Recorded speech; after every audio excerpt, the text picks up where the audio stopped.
Cybersecurity teams today are operating under pressure. The talent gap hasn't closed, workloads keep expanding, and threats are getting harder to spot early.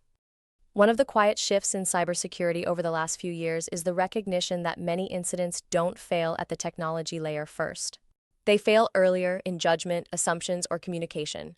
When teams share similar backgrounds and mental models, certain risks simply don't surface in time.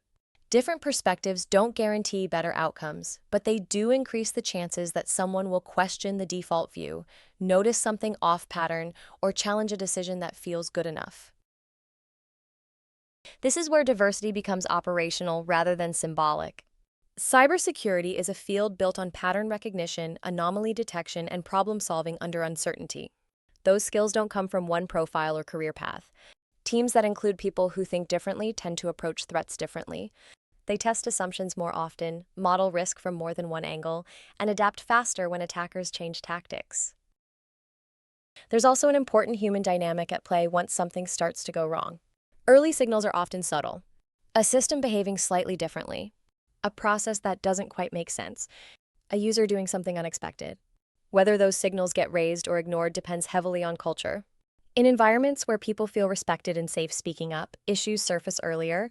From a risk standpoint, that can be the difference between a contained incident and a full-scale breach.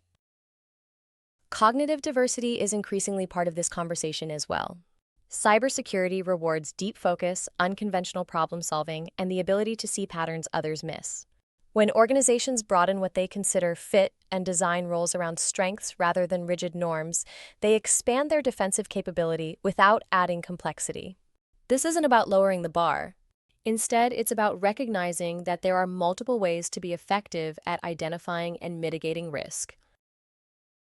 All of this sits alongside governance and controls, not in place of them.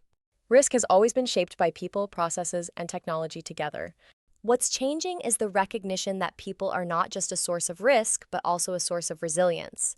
The way teams are composed, how decisions get challenged, and how information flows internally all influence how well an organization responds under pressure. When you step back, the connection becomes fairly straightforward. Reducing cyber risk means reducing blind spots. That requires more than better tools. It requires teams that bring a wider range of perspectives into how risk is understood and managed, and environments where those perspectives are actually heard. In today's threat landscape, that's not a nice to have.